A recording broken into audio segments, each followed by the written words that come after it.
ओम श्री परमात्मने नमः। ओम श्री गुरुभ्यो नमः। ओम श्री ऋषिभ्यो नमः। ओम असतो मा सद्गमय तमसो मा ज्योतिर्गमय मृत्योर्मामृतंगमय।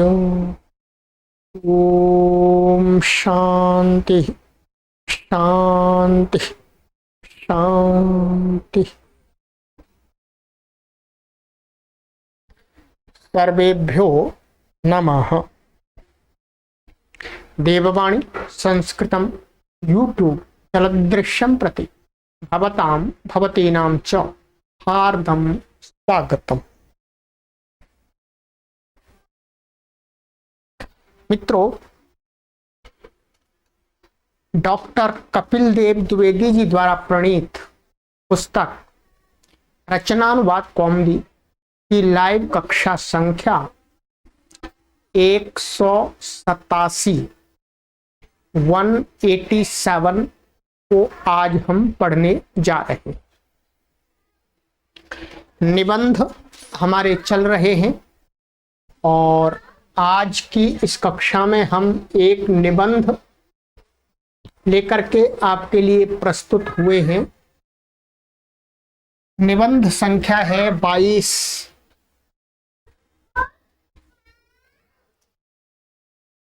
विज्ञानम वरदानम अभिशापो वा।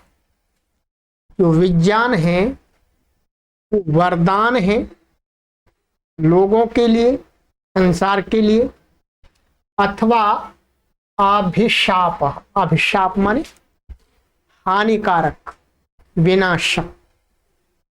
इस पर इस लेख के अंदर, निबंध के अंदर चिंतन किया जाएगा।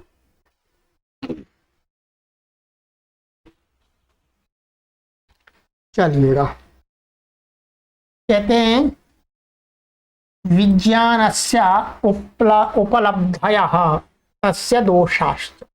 विज्ञान की उपलब्धियां और उस विज्ञान के दोष, इस पर चर्चा की जाएगी। ठीक है, चलिए। एक श्लोक बनाया है, ये डॉक्टर कपिल देव जी ने ही बनाया है। ठीक है, ये उनका ये श्लोक है। विज्ञानम शस्त्रम विविधम प्रवर्तते लाभाय लोकस्य च नाशनाय एकत्र लाभो जनता समृद्धि अन्यत्र लोकस्य विनाशनम च। कहते हैं विज्ञानम शस्त्रम द्विविधम पर प्रवर्तते। विज्ञान रूपी जो शस्त्र है, शस्त्र तो जानते ही हैं आप, तलवार और ये सारे, ये द्विविधम प्रवर्तते, संसार में दो प्रकार से प्रवृत्त होता है। लाभाय लोकस्य, एक तो लोक के कल्याण के लिए, लाभ के लिए, और नाशनाय च, और नाश के लिए, और विनाश भी कर देता है लोक का, संसार का। एकत्र लाभो जनता समृद्धि। एकत्र माने एक पक्ष में हम देखते हैं कि जनता की समृद्धि, जनता को समृद्ध बनाने रूपी इसका एक लाभ है, वो देखेंगे। विज्ञान से ही समृद्ध होते हैं वास्तव में। और अन्यत्र लोकस्य विनाशनम च, और दूसरी तरफ हम ये भी देखेंगे कि लोक का, इसका संसार का नाश भी कर देता विज्ञान, बहुत बड़ी हानियां भी कर देता। चलिए देखते हैं, बहुत सुंदर है। विज्ञानस्य लोकहित कारणम। विज्ञान का लोक हित के लिए करना, प्रयोग करना। वर्तमान युगो विज्ञानस्य युगो मन्यते। जो वर्तमान का युग है, समय है, वो विज्ञान का युग माना जाता है। वर्तमान में जो युग चल रहा है, ये कहते हैं विज्ञान का युग है। यहाँ पर हर चीज को तर्क से देखा जाता है, हर व्यक्ति तर्क हर चीज को परखता है, ठीक है। परंतु ये हमको तो झूठा लगता है। जो आज का युग है इसको आप विज्ञान का युग कहें, ये बात 100% हमारे दिमाग से तो उतरती नहीं है। हाँ, लोगों में ये चर्चा है कि विज्ञान का युग है, विज्ञान का युग है। पर आप देखेंगे समाज में, हम ये तो लिखा हुआ है, वास्तव में इन्होंने जो समाज में स्थिति है उसको बताया है। समाज में आप देखेंगे तो आज भी 99% लोग बिना तर्क के अपना जीवन चला रहे।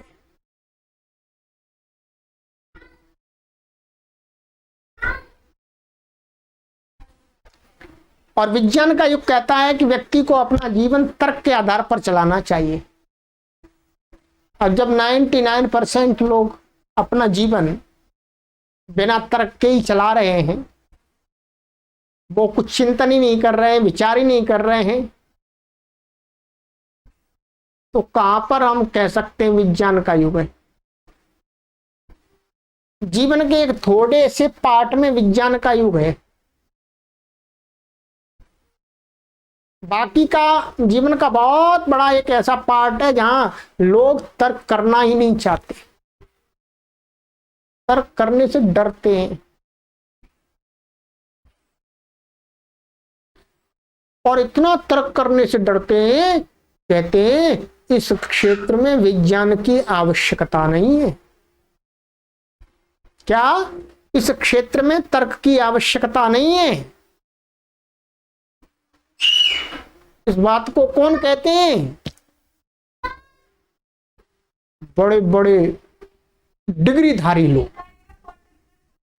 पीएचडी किए हुए प्रोफेसर, कुलपति, प्राध्यापक, हर विषय के भारत देश के अंदर हर विषय के, संस्कृत के ही नहीं, संस्कृत के विज्ञान के प्रोफेसर भी, विज्ञान के प्रोफेसर भी, साइंस के प्रोफेसर भी, साइंस के लेक्चरर भी भारत देश के अंदर, भारत देश में बाहर भी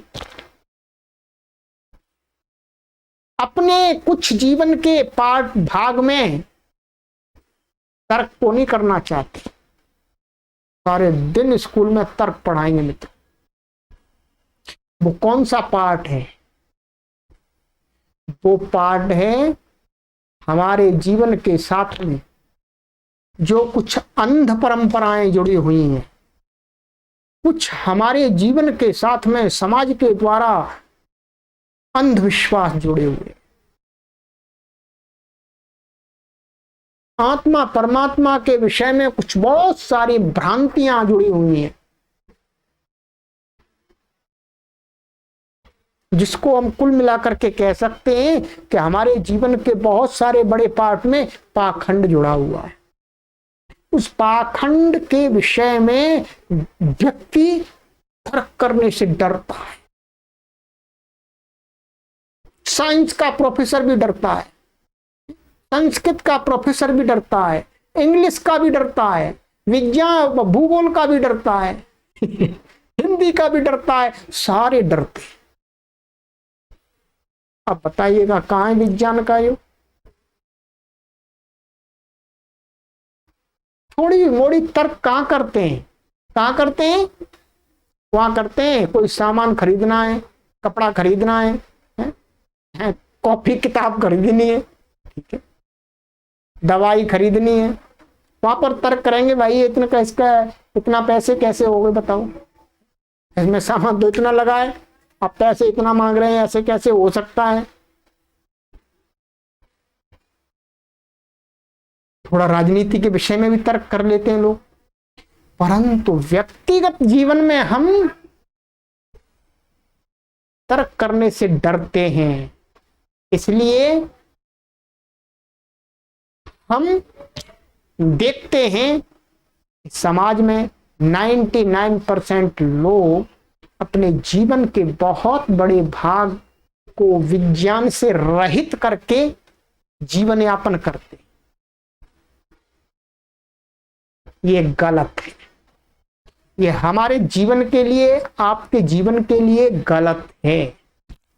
हमको अपना पूरा जीवन तर्क के आधार पर, विज्ञान के आधार पर जीना चाहिए, चाहे वो हमारा व्यक्तिगत जीवन हो, चाहे वह सामाजिक जीवन हो। तब हम इस बात के कहने के अधिकारी हैं मित्रों कि हम विज्ञान के युग में जी रहे हैं। विज्ञान ये नहीं कहता कि मेरी धारणाएं हैं, मैं अपनी धारणा के अनुसार चलूंगा, गलत है गलत के अनुसार चलूंगा। मेरी धारणा है हमारे पीछे से चली आ रही है। विज्ञान ये नहीं कहता मित्र। विज्ञान कहता है आपकी जो धारणा है ठीक है माना, परंतु उस धारणा को तर्क से तौलिए, तर्क की तराजू में रखिएगा। एक पलड़े में तर्क रखिएगा, एक पलड़े में अपनी धारणा रखिएगा। यदि आपकी धारणा उस तर्क से खरी उतरती है तो उसको मानिएगा, और यदि तर्क के आधार पर आपकी जो धारणा है, आपकी जो परंपरा है, यदि खरी नहीं उतरती हैं तो उनको जितना जल्दी हो सके उतना जल्दी छोड़ दीजिएगा। उसी में आपका परम कल्याण है और समाज का परम कल्याण। इस तरह के जीवन को कहते हैं विज्ञान से युक्त जीवन, जिसमें अपना पराया कुछ नहीं होता, जिसमें ये होता है कि तर्क के आधार पर भाई जो बात सही है उसको मानेंगे, और तर्क के आधार पर जो बात गलत है वो मेरी है, चाहे मेरे पिता दादा पुरखों की है, किसी की है, चाहे दूसरे की है, उसको नहीं मानेंगे, उसका प्रचार प्रसार नहीं करेंगे। ये है विज्ञान का युग, विज्ञान से युक्त जीवन का तरीका। तो मित्रों, यदि आप विज्ञान के साथ में जीवन जीना चाहते हैं, ये तो आपके ऊपर है। हम तो विज्ञान के साथ में जीवन जीने की पूरी हिम्मत करते हैं और विज्ञान के साथ ही जीवन जीते हैं। अपने जीवन में पूरा प्रयास करते हैं कि कोई भी अंधविश्वास, कोई भी ऐसी मानसिक दुर्बलता हमारे अंदर प्रवेश ना करे जो काल्पनिक हो, काल्पनिक वो हमारे जीवन के लिए घातक हो। नहीं, हम तर्क के साथ में अपना जीवन जीते हैं, इसलिए हमारा जीवन कह सकते हैं 99.9% अंधविश्वासों से रहित है। हम किसी भी प्रकार के अंधविश्वास पर विश्वास नहीं करते हैं। हम विज्ञान पर विश्वास करते हैं, तर्क पर विश्वास करते हैं, अपनी धारणाओं पर विश्वास नहीं करते हैं। मेरी धारणा यदि तर्क के आधार पर सही है तो उनको मानते हैं, प्रचार प्रसार करते हैं। ऋषियों की धारणाएं तर्क के आधार पर सही है, इसलिए हम उनका प्रचार प्रसार करते हैं।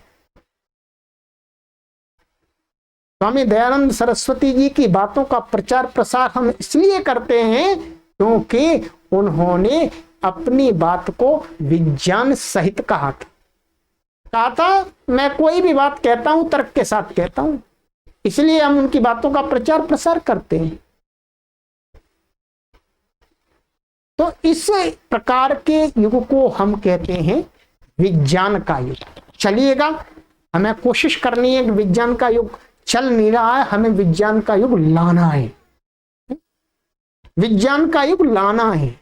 चलिएगा, कहते हैं विज्ञानम जीवनस्य प्रत्येकम पक्षम प्रभावयति आर्थिकम सामाजिकम राष्ट्रीयम अंतरराष्ट्रीयम च। ठीक है, कहते हैं विज्ञान है जो वो जीवन का प्रत्येक पक्ष, देखिए जीवन का प्रत्येक पक्ष, चाहे आप सोते हैं, चाहे आप अकेले चिंतन करते हैं, लिखते हैं, रोटी खाते हैं, चाहे सभा में बैठते हैं, प्रत्येक पक्ष को प्रभावित करता है। प्रभावयति माने प्रभावित करता है, इफेक्ट करता है। आर्थिक पक्ष को भी करता है, सामाजिक पक्ष को भी करता है, राष्ट्रीय पक्ष को भी करता है। और यहां पर ये जो संस्कृत में ये शब्द ऐसा नहीं बनता है वास्तव में, परंतु लोक में इस प्रकार का गलत प्रचलित हो गया, उस दृष्टि से डॉक्टर कपिल देव जी ने यहां रख दिया है। तो वास्तव में ये शब्द कैसा होना चाहिए? अंतरराष्ट्रीय। कैसा होना चाहिए? अंतरराष्ट्रीय ऐसा होना चाहिए। ठीक है, ये आपके ज्ञानवर्धन के लिए जब आप व्याकरण पढ़ेंगे तो आप समझ जाएंगे। तो अंतरराष्ट्रीय माने अपने देश से बाहर जो दूसरे देश हैं उनके साथ संबंध रखने में भी ये प्रभावित करता है। विज्ञान आविष्काराणाम तादृशी प्रगतिरस्ति या सर्वथा आश्चर्यम जनयति। कहते हैं आविष्कारों की जो आविष्कार करने जो आविष्कार हैं उनकी प्रगति माने उन्नति प्रोग्रेस, या जो अस्ति माने है, जो सर्वथा आश्चर्य जनती एकदम आश्चर्य प्रकट करा देती है। ये आविष्कारों की उस प्रकार की प्रगति चल रही है। आप देख रहे होंगे स्मार्ट बोर्ड, ये इसको लोग पहले कल्पना भी नहीं कर सकते थे। हम तो कल्पना कर भी नहीं सकते थे, कोई भी नहीं कर सकता था मित्रों। कभी सोचा भी नहीं था हमने कि ऐसा कुछ होगा कि जिस पर हम लिख लिख करके पुस्तक दिखेगी। पुस्तक छापने की जरूरत ही नहीं है, इसमें अपने आप पीडीएफ बनाई और यहाँ शेयर हो जाएगी और यहाँ पर हम पढ़ा सकेंगे एक एक अक्षर को। ये आश्चर्य बहुत प्रकट करता है मित्रों। अभी तो इससे और टेक्नोलॉजी अपडेट हो रही है। तो वही कह रहे हैं कि यह जो सर्वथा पूरी तरह से आश्चर्य को उत्पन्न कर देती है। विज्ञानम प्रतिदिनम नवीनानाम यंत्रादीनाम आविष्कारेण मानवस्य सुखम सुविधाम च वर्धयति। कहते हैं विज्ञान है जो प्रतिदिन क्या है, नवीनानाम यंत्रादीनाम नए नए भिन्न भिन्न नए यंत्रों का के आविष्कार से मानव की सुख सुविधा को बढ़ा रहे हैं। ठीक है, बढ़ा रहे हैं। वास्तव में टेलीफोन आ गया जी, टेलीफोन आ गया जी, एक अब टाइम भी नहीं लगता, यहाँ से कॉल करी, हाँ नमस्ते जी, नमस्ते, उधर से भी नमस्ते आ गया है। कितनी स्पीड है, तो ध्वनि से भी तेज स्पीड हमने इसको बना दिया आविष्कार के माध्यम से। हाँ ऊपर जाता है अंतरिक्ष में पहले, फिर उतनी जल्दी से आपके पास में, फिर मेरे पास में लौट करके पूरी दुनिया में। अमेरिका में बैठा हुआ व्यक्ति मित्रों, कोई ऐसा लगता ही नहीं कि समय का हमें अंतर, जैसे ही वो बोल रहा है वैसा का वैसा उसी समय हमें सुनाई दे रहा है कि इतनी ध्वनि की स्पीड बढ़ा दी। यह आविष्कार, यह आश्चर्य तो है ही मित्रों। इससे और बड़ा आश्चर्य क्या होगा। आज एक छोटे से मोबाइल के माध्यम से कोई व्यक्ति करोड़ों लोगों से अपना संपर्क बना सकता है। यूट्यूब चैनल ऐसा बना दिया जिस पर अरबों खरबों लोग एक व्यक्ति तैयार कर सकता है। लाखों वीडियोज की सामग्री को वहां इकट्ठा कर सकता है। बताइएगा, हैं? आज तक जितना मैंने पढ़ाया मित्रों, लगभग 3 साल से अधिक हो गई, 3100 वीडियो होने वाली हैं, 3100 के करीब। वो सारी वीडियो आपको उपलब्ध है। टेक्नोलॉजी के तो कमाल है। विज्ञान का ही तो ये आश्चर्य है। विज्ञान को हम नमन करते हैं और उस विज्ञान को हमारे समक्ष लाने वाले जो भी आविष्कर्ता लोग हैं उनको भी हम कोटि कोटि नमन करते हैं मित्रों। चलिएगा, तो कहते हैं सुख सुविधा को बढ़ाती है मित्रों।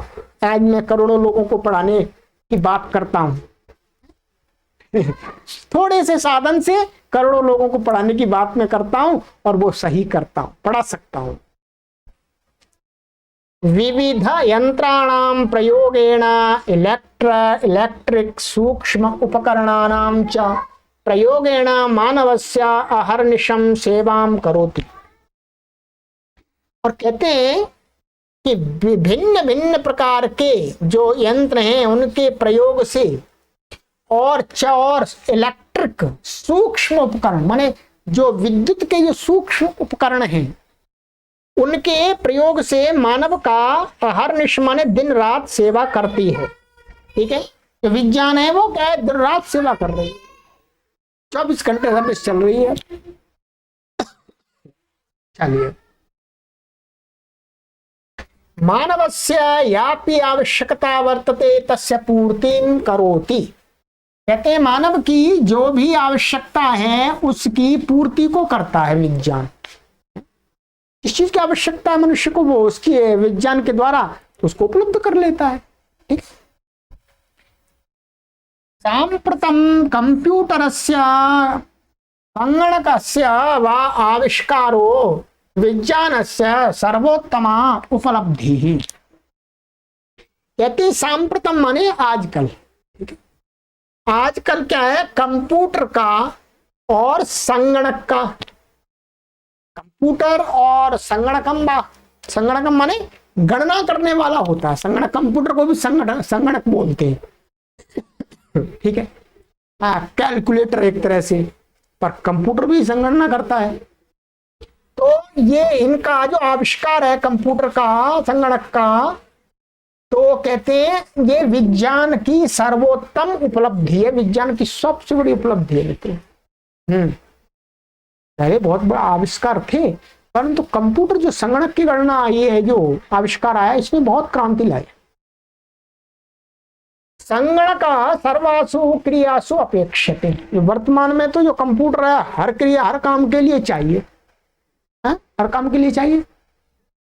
ये मैं सिस्टम चला रहा हूं, ये सारा कुछ किससे चल रहा है, कंप्यूटर से चल रहा है।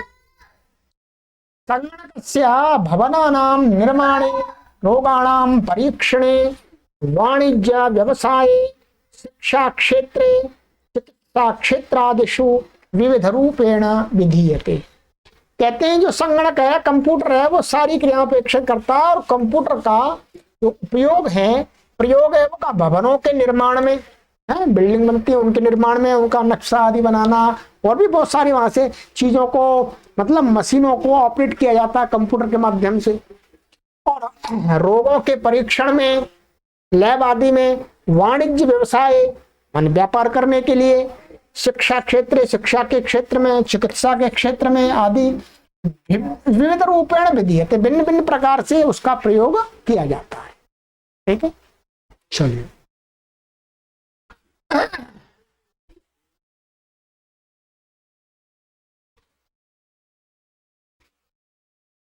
विद्युत इलेक्ट्रिसिटी आविष्कारोपि महत्वपूर्ण अस्ति। कहते हैं कि जो बिजली का, जो इलेक्ट्रिसिटी का आविष्कार था, यह भी बहुत महत्वपूर्ण है। चिकित्सा क्षेत्रे विज्ञानेन अपूर्व क्रांति प्रवर्तिता। चिकित्सा के क्षेत्र में विज्ञान के द्वारा अपूर्व क्रांति प्रवर्तित हुई है इसके माध्यम से।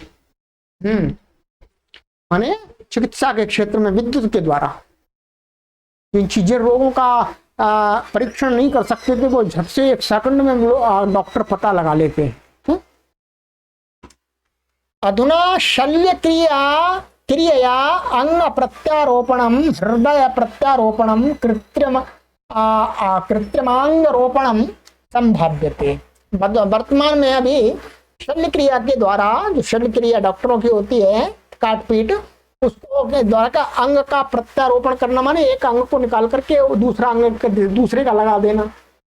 हृदय का प्रत्यारोपण, ऐसे ही कृत्रिम अंग, जो दूसरे कृत्रिम अंग होता है, किसी का हाथ कट जाता है तो आर्टिफिशियल, मतलब उसको जो वैसा दूसरा जो बने हुए हाथ आते हैं वो लगा देते हैं डॉक्टर। तो संभाव्यते माने संभव है ये चीज।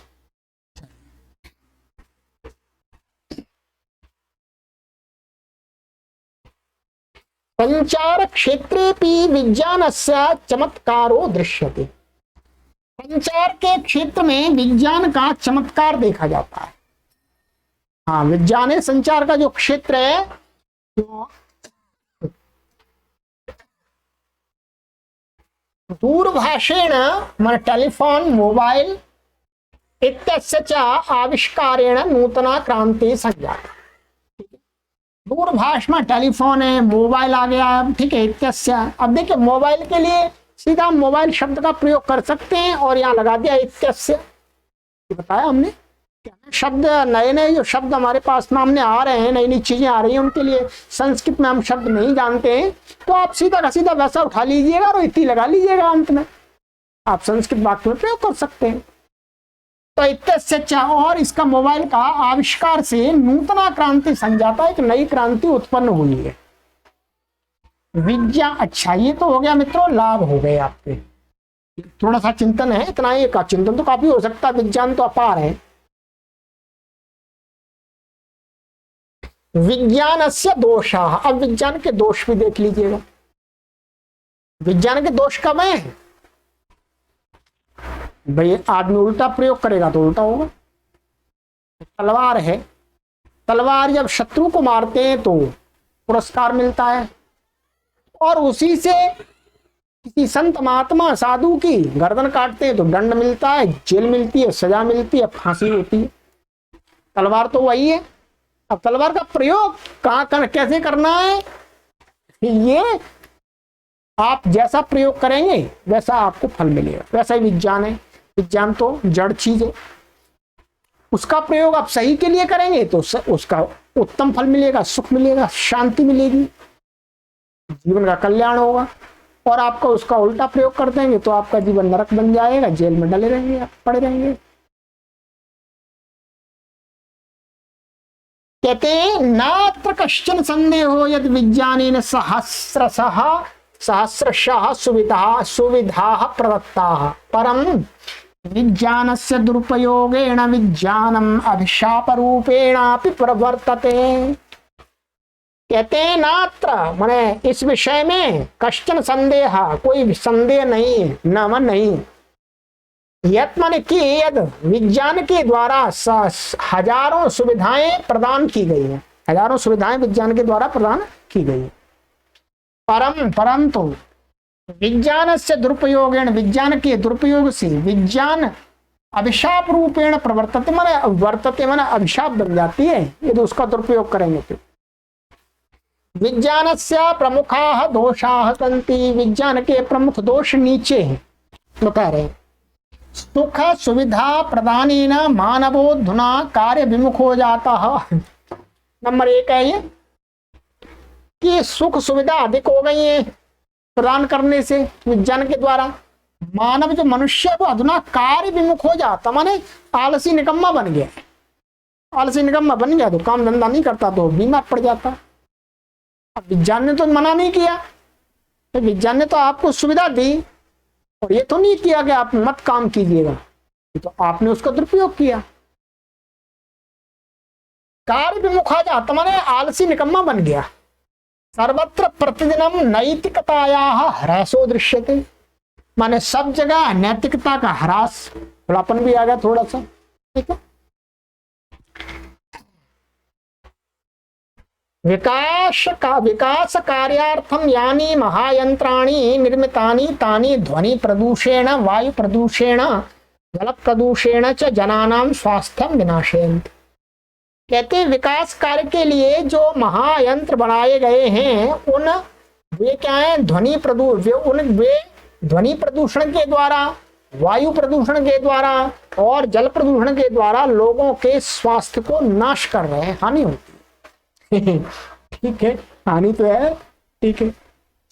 नंबर 3 विनाशकारी शस्त्रादीनां निर्माणेन परमाणु बम, हाइड्रोजन बम प्रभृतीनां निर्माणेन च मानव जीवनम संकटग्रस्तम विहितम्। कहते हैं विनाशकारी जो शस्त्र अस्त्र हैं, शस्त्र अस्त्र हैं, बंदूक है, तोप है, रिवॉल्वर है, बहुत सारी चीज, और आपके एटम बम है, बम है। इनसे क्या है,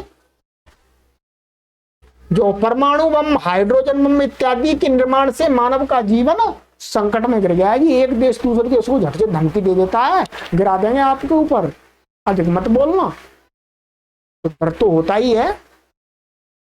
एक परमाणु बम और एक हाइड्रोजन बम इनके गिराने से कितने प्राणियों का जीवन नष्ट हो जाता। थोड़ी सी गलती से करोड़ों लोगों का जीवन, अरबों लोगों का जीवन नरक बन जाता।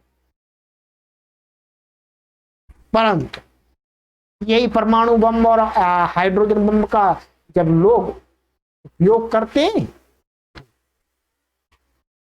सदुपयोग करते हैं तो जीवन को सुविधाएं मिल जाती हैं। विज्ञान से ये दोषा संति ते निराकरणीया। विज्ञान के जो दोष हैं उनको दूर करना चाहिए। भाई जो दोष हैं उनको दूर करना चाहिए, नियम कानून बनाने चाहिए। भाई दोष तो सबके होते हैं, दोष तो हर चीज के होते हैं। तदैव विज्ञानम वरदानम भविष्यति, तब ही विज्ञान है जो आपका वो वरदान होगा वास्तव में। ठीक है, तो हमेशा ये ध्यान रखें,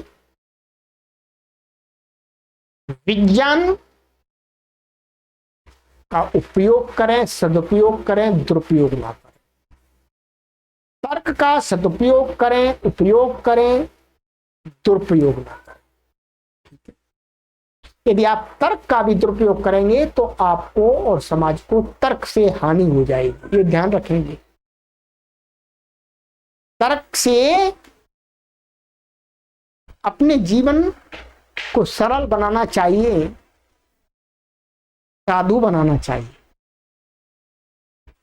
ये समझिए। चलिए तो मित्रों, थोड़ा सा ये हमने पढ़ा है, बहुत अच्छा लगा मित्रों। आपसे यही निवेदन करेंगे मित्रों कि आप संस्कृत पढ़ रहे हैं तो आपका जीवन, और आप इस मेरे साथ में इस देववाणी संस्कृतम प्लेटफॉर्म पर पढ़ रहे हैं, तो आपसे मेरा विनम्रता पूर्वक निवेदन है कि आप जिन भी मान्यताओं को लेकर के जी रहे हैं उन मान्यताओं पर विचार कीजिएगा, चिंतन कीजिएगा, बस चिंतन कीजिएगा। हठी दुराग्रही नहीं बनना है, किसी को नहीं बनना। जो लोग हठी होते हैं, दुराग्रही होते हैं, थोड़े समय तो वो चलते रहते हैं, परंतु फिर समूल उनका नाश हो जाता है, उनकी विचारधारा का समूल नाश हो जाता है। थोड़े दिन तो चलती रहती है वो, परंतु जो मान्यताएं तर्क की कसौटी पर कसी हुई होती हैं, जो सिद्धांत विचार मंथन के द्वारा निकले हुए होते हैं, वो अनंत काल तक चलते रहते हैं। क्या? अनंत काल तक चलते रहते। ये सिद्धांत है कि व्यक्ति को सत्य आचरण करना चाहिए, है? ये सिद्धांत है। ये अरबों सालों से चल रहा है, अरबों वर्षों से, करोड़ों वर्षों से चल रहा है और आगे भी चलता रहेगा। इस सिद्धांत को हर व्यक्ति मानता है कि अच्छा सिद्धांत है, अच्छा सिद्धांत है, सत्य बोलना चाहिए। कोई भी व्यक्ति ये नहीं कहेगा सत्य नहीं बोलना चाहिए। यदि वो कहता है तो वो उसका परिणाम भोग रहा होता है। हाँ, ये जरूरी नहीं है कि हर व्यक्ति जो सत्य कह रहा है, सत्य बोलना अच्छा है, वो सत्य ही बोल रहा है, ऐसा संभव ही नहीं है। बहुत सारे व्यक्ति अपने दिखावे के लिए कहते हैं भाई सत्य अच्छा है, सत्य अच्छा है, सत्य बोलना चाहिए, परंतु जब उनका जीवन देखते हैं तो झूठ से भरा हुआ होता है। परंतु इसके मतलब ये नहीं है कि सत्य गलत है, सत्य तो सत्य सही है। वो तो एक सिद्धांत है, एक अकाट्य तर्क है कि सत्य से जीवन, मानव का जो जीवन है वो सुखद बनता है, शांतिमय बनता है, निर्भीक बनता है। और असत्य से व्यक्ति का जीवन नरक बनता है और डरावना बनता है। वो व्यक्ति हमेशा डरा हुआ रहेगा। क्या? असत्य बोलने वाला व्यक्ति डरा हुआ रहेगा, अरे कहीं मेरी बात खुल ना जाए, मेरी बात खुल ना जाए। आप सभी जानते हैं इसका मतलब। ये तर्क की कसौटी पर बात हमारे ऋषियों ने, मुनियों ने परख ली कि जो असत्य है वो ठीक नहीं है, उसको जीवन में नहीं अपनाना चाहिए, सत्य को अपनाना चाहिए।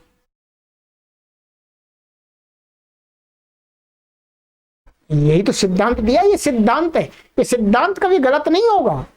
कितने भी वर्ष हो जाए, अरबों खरबों हो जाए, ठीक है, लोग इसको एक भी मानने वाले ना हो तो भी ये सही रहेगा, क्योंकि तर्क की कसौटी पर कसा हुआ सिद्धांत है कि सत्य मानव के जीवन को सुखद बनाता है, निर्भीक बनाता है, सन्मार्ग पर ले जाता है, और असत्य मानव के जीवन को दुखमय बनाता है और असन्मार्ग पर ले जाता है, नरक में ले जाता है, अर्थात दुखों के कुएं में जाकर के गिराता है। इसी प्रकार से आप अपनी मान्यताओं को परखिएगा। हम संस्कृत आपको पढ़ा रहे हैं, शास्त्रों का पढ़ना इसीलिए होता है कि मनुष्य की बुद्धि इतनी तार्किक बन जाए कि वो सही और गलत का स्वयं निर्णय करने का सामर्थ्य प्राप्त कर ले। मैं अपने सभी पाठकों से बीच बीच में कहता ही रहता हूं कि मैं जो संस्कृत पढ़ा रहा हूं इसका एक ये भी उद्देश्य है कि केवल आपको शाब्दिक ज्ञान तक सीमित नहीं रहना है, अपना बौद्धिक स्तर बढ़ाना है। यदि मेरा पढ़ा हुआ व्यक्ति कोई यदि पाखंड में फंस गया, बीज ताबीज के चक्कर में फंस गया, अंधविश्वास में फंस गया, तो फिर मेरे से पढ़ने से फायदा ही क्या हुआ? क्या फायदा हुआ? ये अक्षर तो कहीं से भी पढ़ लेते आप, अक्षर तो कहीं से ही पढ़ लेते, परंतु हम संस्कृत को, आपको शास्त्रों को इसीलिए पढ़ा रहे हैं कि आपकी बुद्धि विकसित हो। हम सभी की जो एक सोच है, जिसको कहते हैं संस्कृत में एक मुहावरे के तौर पर, जो कूप मंडूक वाली सोच है, उससे हमें हटना है, हटना है। शास्त्रों से हमें संसार की विशालता को देखना है, ठीक है। ये निबंध भी इसीलिए पढ़ा रहा हूं मैं कि आपको ये 25 निबंध मैंने पढ़ाने जा रहा हूं, 22 कंप्लीट हो गए हैं, कुछ अच्छा विचार मिला। डॉक्टर कपिल देव जी ने बहुत अच्छी अच्छी बातें बता दी जो हमें दूसरी पुस्तकों में नहीं मिल सकती थी, ये चिंतन मिला। तो चलिएगा मित्रों, अब इस कक्षा को यहीं विराम देते हैं, आगे की कक्षा में मिलते हैं।